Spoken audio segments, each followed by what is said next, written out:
وبركاته.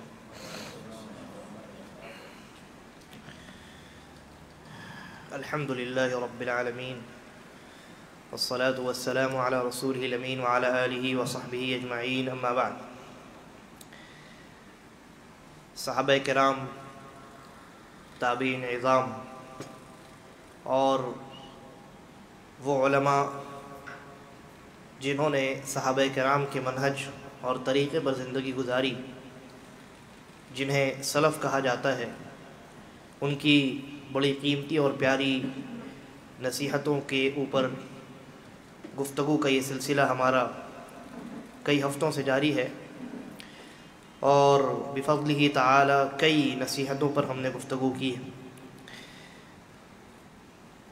آج ہمارے سامنے جو نصیحت ہے وہ حضرت یحییٰ ابن ابی کثیر رحمہ اللہ سے منقول ہے.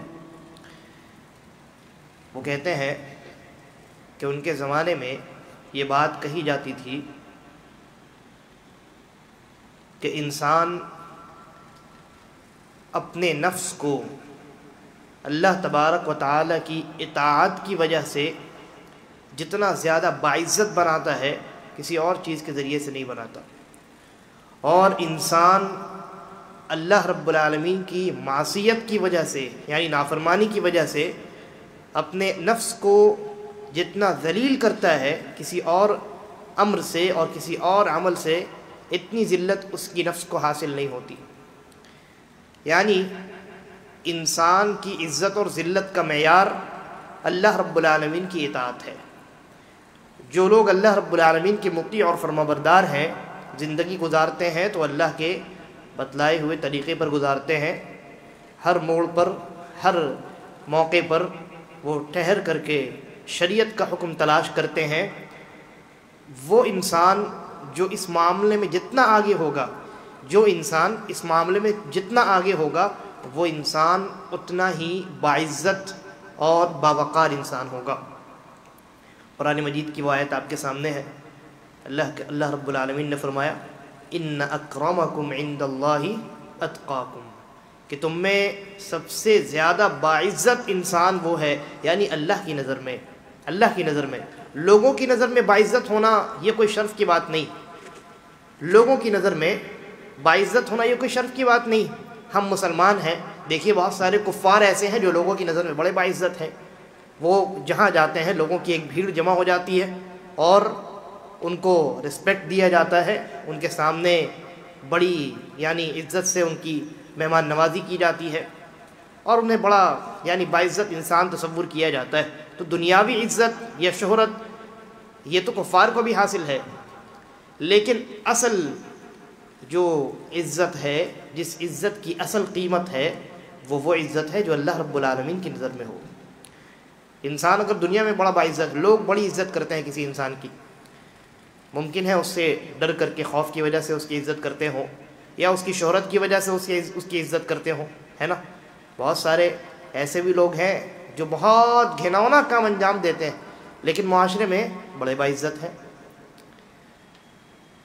اور جب اس دنیا کو چھوڑ کر کے ایسے حضرات قبر میں تشریف لے جائیں گے تو ان کی یہ ساری عزت اور وقار اور جتنی توقیر ان کی دنیا میں تھی، یہ سب قبر کے باہر چھوٹ جائے گا. لیکن اگر انسان اللہ کی نظر میں باعزت ہو، اللہ کی نظر میں مکرم ہو، تو اللہ تبارک و تعالی اس انسان کو قبر میں بھی عزت عطا کرتا ہے، حشر میں بھی عزت عطا کرتا ہے. آپ نے وہ روایت سنی ہے نا، نبی اکرم صلی اللہ علیہ وسلم نے فرمایا 7 قسم کے لوگ ایسے ہیں جنہیں اللہ تبارک و تعالی قیامت کے دن جہاں کوئی سایہ نہیں ہوگا سوائے ایک سائے کے، یعنی اللہ کے عرش کا سایہ، تو ایسے 7 قسم کے لوگوں کو اللہ تبارک و تعالی اپنے عرش کے سائے میں جگہ دے گا.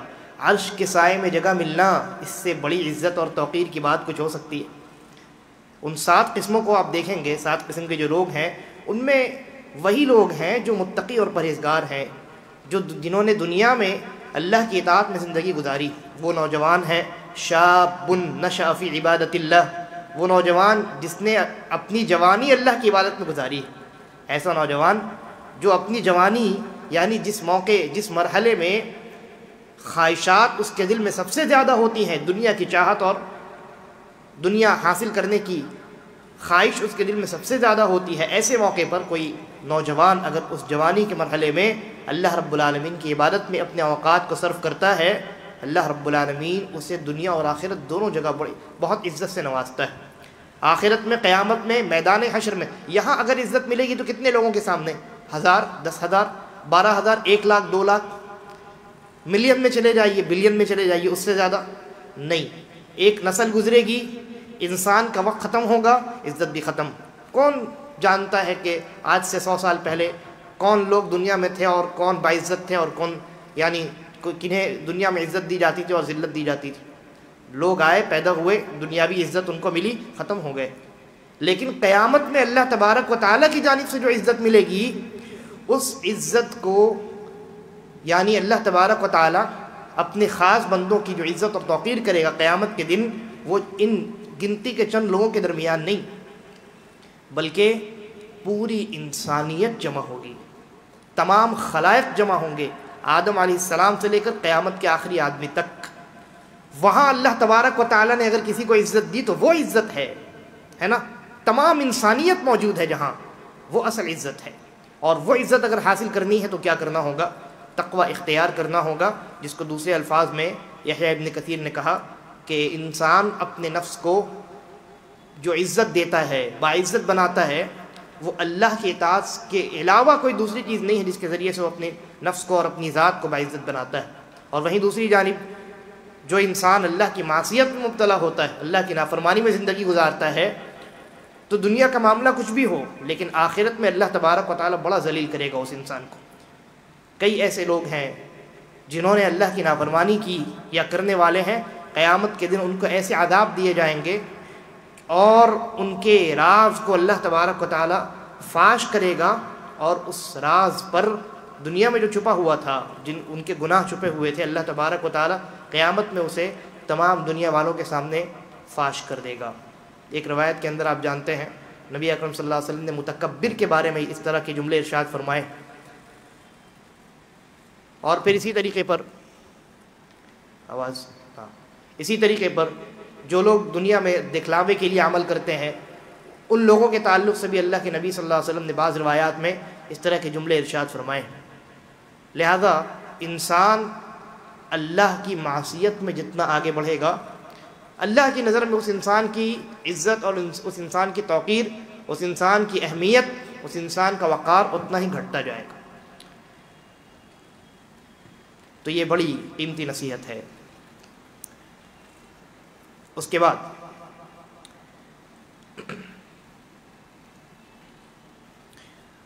عبد الحمید ابن عبداللہ ابن مسلم ابن یسار رحمہ اللہ یہ فرماتے ہیں کہ جب امام ابن سیرین رحمہ اللہ کو قید کر دیا گیا، امام ابن سیرین رحمہ اللہ کو اس وقت کے جو خلیفہ تھے، انہوں نے اس وقت کے جو حاکم تھے مسلمانوں کے، انہوں نے قید کر دیا تھا۔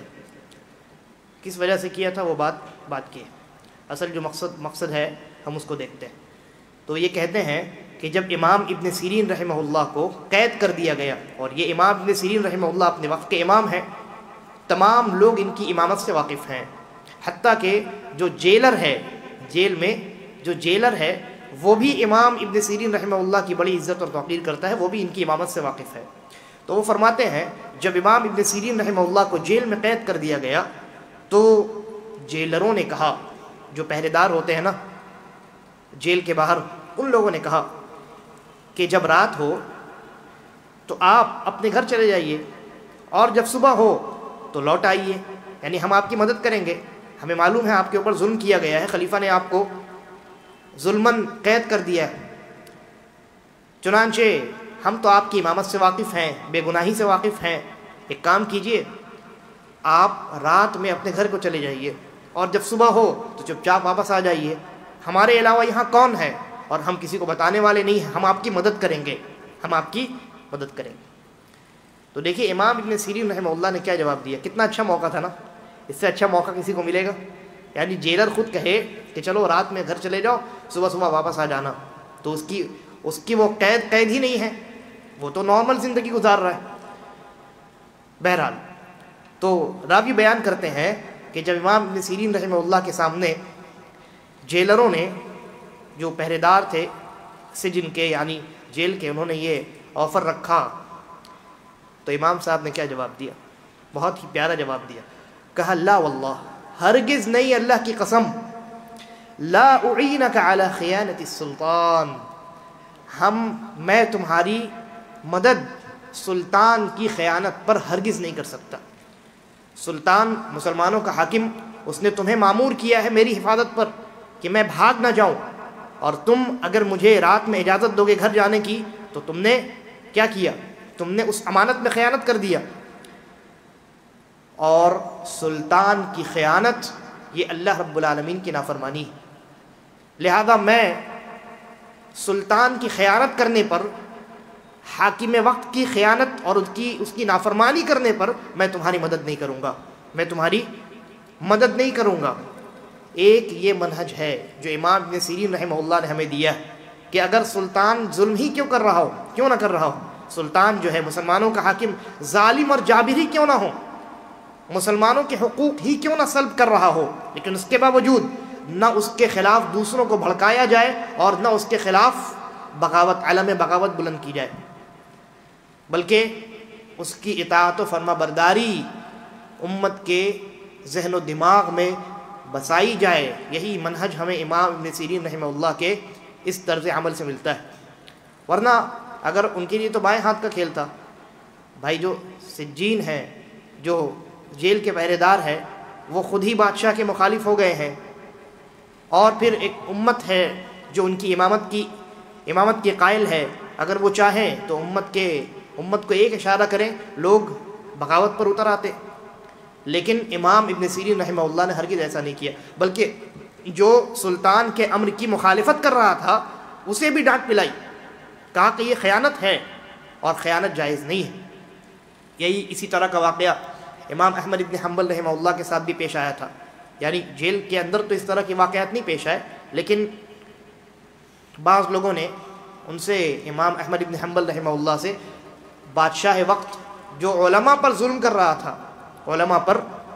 رہا تھا اور جس نے امام احمد ابن حنبل رحمہ اللہ کو کوڑے لگوائے، جن کے خوف سے یحییٰ ابن معین جیسے جرح و تعدیل کے امام، انہوں نے بھی زبان سے بادشاہ اور حاکم کے سامنے یہ قبول کر لیا تھا کہ ہاں ٹھیک ہے، آپ جو کہتے ہیں، جو باطل عقیدہ آپ جو کہتے ہیں، میں بھی اسی کا قائل. گرچہ بات میں بڑی ندامت ہوئی اور امام احمد ابن حنبل رحمہ اللہ نے وفات تک امام یحییٰ ابن معین سے گفتگو نہیں کی، بات نہیں کی. بہرحال تو ایسا ظالم بادشاہ تھا. امام احمد ابن حنبل رحمہ اللہ سے سوال کیا لوگوں نے کہ ان کے خلاف ہم بغاوت کریں. ایک مرتبہ بھی امام احمد ابن حنبل رحمہ اللہ نے ان کے اس نظریے کی تائید نہیں فرمائی، بلکہ ہر بار انہیں روکتے رہے، ہر بار انہیں نصیحت کرتے رہے اور حاکم وقت کی اطاعت اور فرما برداری پر انہیں ابھارتے رہے. یعنی جن کاموں میں وہ اللہ اور شریعت کے مطابق ہے، البتہ جن کاموں میں مطابق نہیں ہے، غلط عقیدہ اگر وہ لوگوں کے درمیان پھیلا رہا ہے تو اس کو اختیار کرنا، یعنی اس کو اپنے عقیدے کا حصہ بنانا، یہ ہرگز جائز نہیں. اور یہی وجہ ہے امام احمد بن حنبل رحمہ اللہ نے اس باطل عقیدے کی مخالفت کی، خود بھی ڈٹے رہے اور امت کو بھی نصیحت کی. بہت سارے علماء یعنی ظاہری طور پر اس باطل عقیدے کے قائل ہو گئے، لیکن بعد میں انہوں نے توبہ بھی کی. لیکن امام احمد بن حنبل رحمہ اللہ رب العالمین نے ان کو استقامت کے ساتھ اسی صحیح عقیدے پر قائم رکھا. وہ جانتے ہیں آپ کہ وہ فتنہ جو خلق قرآن کا فتنہ تھا، ہے نا، لوگوں نے کہنا شروع کیا، بات نکلی ہے تو میں تذکرہ کر دوں. ایک باطل عقیدہ جو ہے وہ عقل پرستوں کی طرف سے آیا تھا. جب عقل پرستوں اور منطق اور فلسفے والوں کو ایک بہت بڑا روڑا اپنے راستے میں یہ دکھائی دیا کہ یہ امت تو نقل پر اعتماد کرتی ہے، عقل کو سائڈ رکھ دیتی ہے. یہ امت جہاں نقل آ جائے، نقل سے مراد کیا ہے؟ کتاب و سنت. تو ان لوگوں نے دیکھا کہ جب نقل آ جاتی ہے تو یہ اپنی عقل کے اوپر عمل نہیں کرتے ہیں. ان کی عقل کچھ بھی کہہ رہی ہو، کتاب و سنت جب آ جائے تو اپنی عقل کو کنارے لگا دیتے ہیں. تو ان عقل پرستوں کو امت میں یہ روڑا دکھائی دیا، یہ تو بڑا یعنی عجیب اور بڑا ٹھوس یہ منہج ہے کہ اپنی عقل کا استعمال شریعت کے نصوص کے آ جانے کے بعد نہ کیا جائے. قرآن اگر کچھ کہے اور ہماری عقل کوئی دوسری بات کہے تو قرآن کی بات مانی جائے گی. یہ ہمارا بنیادی اصول تھا. تو ان عقل پرستوں نے کیا کیا؟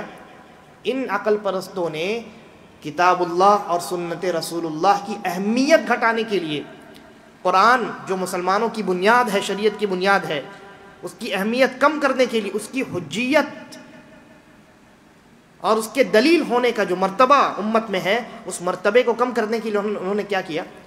انہوں نے ایک بہت دور کا روڑا لایا اور مختلف باطل دلائل کو پیش کر کے یہ ثابت کرنے کی پہلے کوشش کی کہ دیکھیے قرآن جو ہے یہ اللہ کی مخلوق ہے. قرآن کیا ہے؟ اللہ کی مخلوق ہے. جبکہ ہمارا عقیدہ اہل السنہ والجماعہ کا عقیدہ یہ ہے کہ قرآن کریم اللہ رب العالمین کا کلام ہے، اور کلام انسان کے ذات کے ساتھ ملی ہوئی صفت ہوتی ہے. اللہ رب العالمین کی یہ صفت ہے کلام کرنا، اللہ کی ذات سے ملی ہوئی. جب اللہ رب العالمین کی ذات سے اللہ رب العالمین کے کلام کرنے کی صفت ملی ہوئی ہے تو وہ مخلوق کیسے ہو سکتی؟ اگر اس کو مخلوق کہیں تو اس کا مطلب یہ ہے کہ اللہ نے اس صفت کو یعنی گفتگو کرنے کی صفت کو پیدا کیا ہے. نعوذ باللہ. اس کا مطلب یہ ہوگا کہ جب اللہ رب العالمین نے اس صفت کو پیدا نہیں کیا تھا تو کیا اللہ گفتگو نہیں کرتا تھا؟ ہے نا. بہرحال تو انہوں نے کیا کیا؟ انہوں نے مختلف قرآن کریم ہی سے بعض باطل دلائل پیش کیے. قرآن کریم سے ہی بڑے یعنی ایسے دلائل کہ اگر سامنے والا اگر قرآن کریم کا ماہر نہ ہو تو فوراً یوں چٹکیوں میں گمراہ ہو جائے. اور ایک طبقہ گمراہ ہوا اسی وجہ سے، ان کی چرب زبانی ایسی تھی. بہرحال تو انہوں نے یہ عقیدہ پھیلایا کہ دیکھو قرآن جو ہے یہ مخلوق ہے اللہ کی. اچھا کیوں ایسا کیا انہوں نے؟ اس لیے کیا کہ اگر آپ نے قرآن کو مخلوق مان لیا تو انسان کی عقل بھی اللہ کی مخلوق ہے نا. قرآن بھی اللہ کی مخلوق ہو گئی اور انسان کی عقل بھی اللہ کی مخلوق ہو گئی. تو دونوں مخلوق ہے تو دونوں کے ایک دوسرے پر فضیلت کیوں؟ اب وہ اپنی مرضی چلائیں گے. جہاں کہیں قرآن کی کوئی آیت آئے گی کہیں گے ہماری عقل کے خلاف ہے. اگر یہ کہا جائے گا کہ یہ قرآن ہے تو کہیں گے قرآن بھی تو مخلوق ہے، ہماری عقل بھی مخلوق ہے، تو ہم اپنی عقل کو قرآن پر مقدم کیوں نہ کریں؟ بات سمجھ میں آ رہی؟ تو اس طریقے سے انہوں نے امت کو گمراہ کرنے کی کوشش کی، اس طریقے سے. بہرحال امام احمد بن حنبل رحمہ اللہ یہ اس بہت بڑے فتنے میں مستقیم رہے، یہ استقامت کے ساتھ رہے. اللہ رب العالمین نے ان کو استقامت عطا کیا اور انہوں نے اپنے پیٹھ پر کوڑے برداشت کر لیے، لیکن اس عقیدے کو گلے سے لگانا برداشت نہیں کیا. اسی لیے ان کو امام اہل سنہ کہتے ہیں. اگر وہ پھسل گئے ہوتے، وہ اکیلے تھے، اگر وہ پھسل گئے ہوتے تو اہل السنہ والجماعہ کا جو عقیدہ ہے یہ عقیدہ مر گیا ہوتا اور ایک بہت بڑا طبقہ امت کا اس باطل عقیدے کے زد میں چلا آتا. لیکن اللہ تبارک و تعالیٰ نے اس عقیدے کی حفاظت فرمائی امام صاحب کے ذریعے سے. تو یہ میں گفتگو کر رہا تھا. امام ابن سیرین رحمہ اللہ نے بالکل وہی منہج پیش کیا، اور جتنے علماء اس زمانے کے ہیں ایک طریقے سے ان کا اس مسئلے پر اجماع ہو چکا تھا کہ حاکم کے خلاف بغاوت جائز نہیں. ابتدائے عہد میں یعنی صحابہ کے زمانے کے بعد کچھ مختلف بغاوتیں ہوئی کہیں کہیں، لیکن جب ان بغاوتوں کے جو نقصانات ہیں وہ سامنے آئے تو پھر کسی نے اختلاف نہیں کیا. اتفاق ہو گیا کہ مسلمان حاکم کے خلاف بغاوت نہیں کرنی ہے کیونکہ اس کی اطاعت کا شریعت میں حکم دیا گیا ہے. اور روایات کے اندر صراحت کے ساتھ اس بات کا تذکرہ ہے کہ اگر مسلمان حاکم جو ہے وہ تمہارے حقوق سلب کرنے والا اور تمہارے اوپر ظلم کرنے والا ہی کیوں نہ ہو، اس کے خلاف بغاوت یا اس کی نافرمانی جائز نہیں ہے جب تک وہ اللہ کی شریعت کے خلاف حکم نہ دے. اگر خلاف حکم دیتا ہے تو پھر اس کو ماننا نہیں ہے. اس لیے کہ اللہ کے نبی صلی اللہ علیہ وسلم فرمایا لا طاعۃ لمخلوق فی معصیۃ اللہ، اللہ کی نافرمانی کرتے ہوئے کسی مخلوق کی اطاعت نہیں کی جائے گی. اب اس کے بعد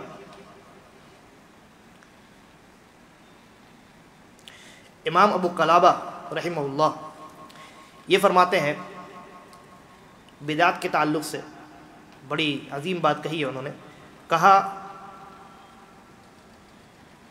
کہ جس آدمی نے بھی بدعت کو اختیار کیا تو وہ بدعت میں اتنا آگے بڑھ جاتا ہے اخیر میں جا کر کے کہ وہ مسلمانوں کے خلاف تلوار چلانے کو بھی حلال سمجھ لیتا ہے، اور یہ قول بڑا جامع قول ہے۔ انسان چھوٹی سی بدعت میں پہلے مبتلا ہوتا ہے، پھر اس کے بعد اس کی بدعت میں آہستہ آہستہ اضافہ ہوتا جاتا ہے، اور بہت ممکن ہے کہ وہ انسان بدعت میں اتنا آگے بڑھ جائے کہ خوارج سے جا ملے، روافض سے جا ملے۔ روافض اور خوارج یہ دونوں ایسے فرقے ہیں جنہوں نے امت کو، بلکہ روافض سب سے زیادہ، جنہوں نے امت کو سب سے زیادہ نقصان پہنچایا ہے، اور مسلمانوں کے خون کو انہوں نے سب سے زیادہ بہایا ہے، روافض نے۔ تو انسان جب چھوٹی بدعت میں مبتلا ہوتا ہے تو اس نے ایک مرتبہ جب بدعت کا دروازہ کھول دیا، پھر وہ اس دروازے سے بدعت کے دلدل میں داخل ہو جاتا ہے، اور آہستہ آہستہ وہ بدعت کے اندر گھستا چلا جاتا ہے۔ آپ دیکھیے بہت ساری ایسی بدعات ہیں جو آج ہم دیکھتے ہیں معاشرے میں، لیکن آج سے 50-60 سال پہلے ان بدعتوں کا نام و نشان نہیں تھا۔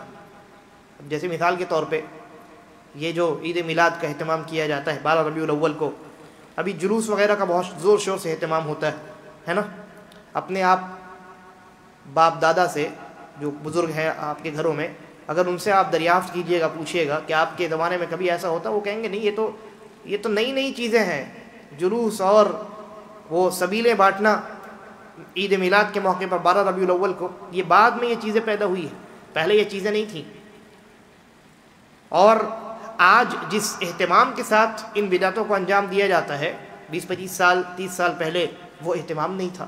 تو انسان جب بدعت کا دروازہ کھول دیتا ہے، سنت سے دور ہوتا چلا جاتا ہے اور بدعت کے قریب ہوتا چلا جاتا ہے۔ بدعت کے قریب ہوتے ہوتے وہ کبھی شرک کے دہانے پر پہنچ جاتا ہے، کبھی کفر کے دہانے پر پہنچ جاتا ہے، کبھی خوارج سے جا کر کے مل جاتا ہے، کبھی شیعوں سے، روافض سے جا کر کے مل جاتا ہے۔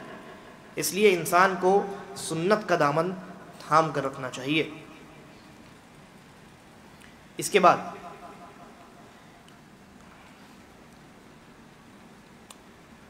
عبداللہ ابن عون کے بارے میں رحمہ اللہ یہ بات منقول ہے کہ وہ بہت کم غصہ ہوا کرتے تھے، وہ غصہ نہیں ہوتے تھے، اپنے غصے پر انہیں بہت کنٹرول تھا، اور اگر انہیں کوئی غصہ دلاتا، ایک آدمی ٹھیک ہے اپنے سے غصہ نہیں ہوتا ہے، اپنے آپ کو قابو میں رکھتا ہے، لیکن اگر سامنے والا زبردستی کسی کو غصہ دلائے تو بسا اوقات انسان کو غصہ آ جاتا ہے۔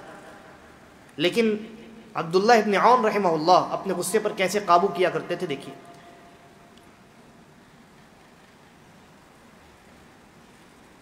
کہتے ہیں فَإِذَا أَغْضَبَهُ رَجُلٌ، اگر عبداللہ ابن عون رضی اللہ عنہ کو رحمہ اللہ کو اگر کوئی غصہ دلانے کی کوشش بھی کرتا، قال بارک اللہ فیک، تو وہ غصہ دلانے والے سے کہتے ہیں اللہ آپ کو برکت دے، اللہ آپ کو برکت دے۔ ایک تو خود اپنے غصے پر کنٹرول قابو رکھتے، اور اگر کوئی دوسرا آدمی کوئی ایسی حرکت کرتا جو انہیں غصہ دلانے والا ہے تو اس آدمی کے حق میں دعا دے دیتے، اللہ آپ کو برکت دے۔ اس سے کیا ہوتا؟ اس سے یہ ہوتا کہ خود ان کا غصہ بھی ٹھنڈا ہو جاتا، اور جو سامنے والا انسان جو ایسی حرکت کر رہا ہے وہ بھی اس دعا کو سن کر کے بالکل یعنی سکون میں آ جاتا، اور ایک طرح کی راحت محسوس کرتا کہ میں اس کو غصہ دلانے کی کوشش کر رہا ہوں، یہ مجھے دعا دے رہا ہے، اور اتنی بہترین دعا، اللہ کی برکت کی دعا دے رہا ہے۔ تو انسان کو چاہیے کہ وہ اپنے غصے پر قابو رکھے۔ افسوس کی بات یہ ہے کہ بعض حضرات جو ہے وہ اپنے غصے کے بارے میں کہ مجھے بہت غصہ آتا ہے بہت فخر سے بیان کرتے ہیں۔ لوگ آپ کو ملیں گے ایسے کہ جنہیں اپنے غصے پر فخر ہے، ارے مجھے جب غصہ آتا ہے تو میں کچھ نہیں دیکھتا۔ تو یہ فخر والی بات نہیں ہے، یہ ندامت والی بات ہے، یہ آپ کے کمزوری کی دلیل ہے۔ جو حقیقی معنی میں مرد ہوتے ہیں، جیسا کہ نبی اکرم صلی اللہ علیہ وسلم نے ارشاد فرمایا، وہ روایت آپ نے سنی ہوگی، بڑی مشہور روایت، کہ پہلوان وہ نہیں ہے کہ جو اکھاڑے میں پہلوانوں کو جو ہے وہ پچھاڑ دے، اٹھا کر کے پٹخ دے، وہ اصل پہلوان نہیں ہے۔ اصل پہلوان وہ ہے جو اپنے غصے پر قابو کرے، وہ اصل پہلوان ہے، اور یہی مومنوں کی صفت ہے۔ اللہ تبارک و تعالیٰ نے قرآن مجید میں مومنوں کا تذکرہ کیا تو وہاں اس صفت کو بھی بیان کیا ہے کہ جب وہ غصہ آتا ہے ان کو تو وہ اپنے غصے پر کاظمین الغیظ، غصے پر کنٹرول کرنے والے ہوتے۔ یہ اصل مومنانہ صفت ہے اور مردانہ صفت ہے۔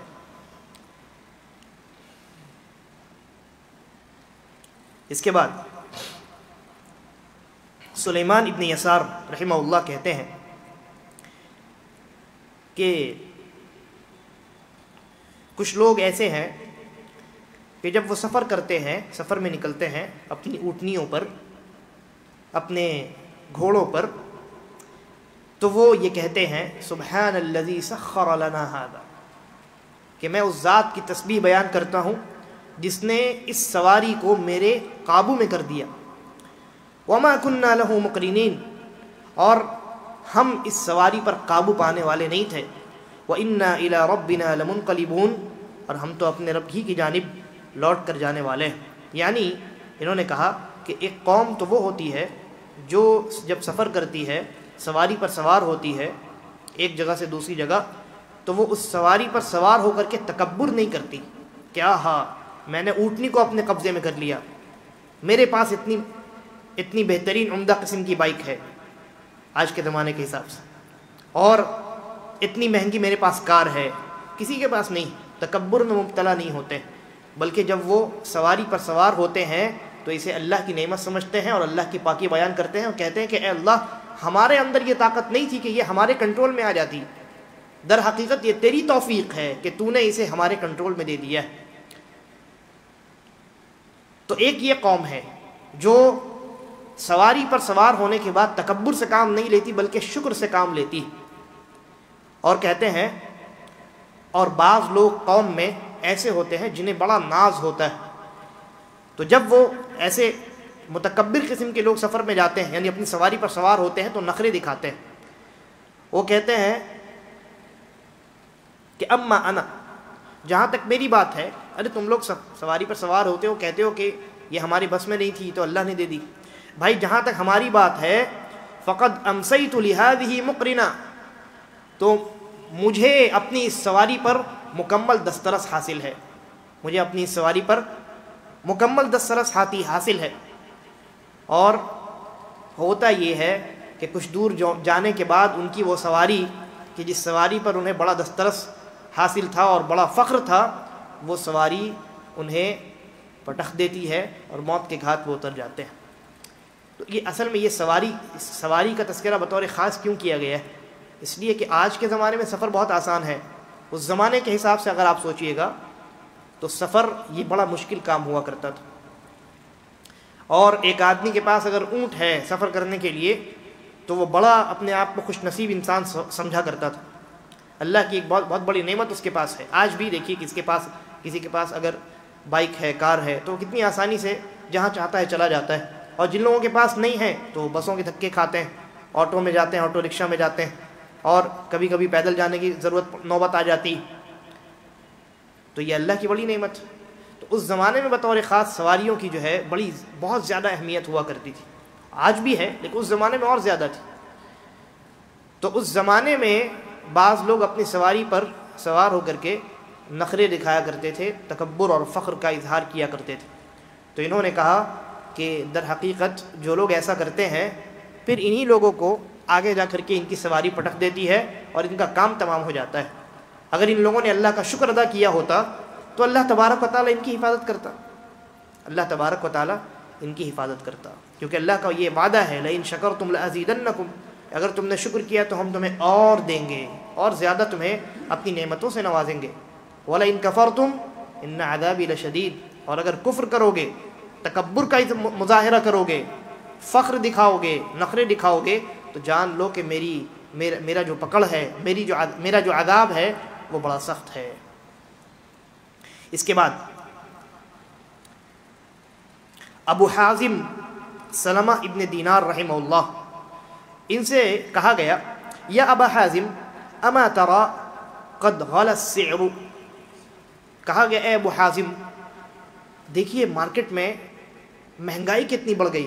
یہ اس زمانے کی بات ہو رہی، ابھی تو مہنگائی کا تو مت پوچھیے، اس زمانے کی بات ہو رہی ہے۔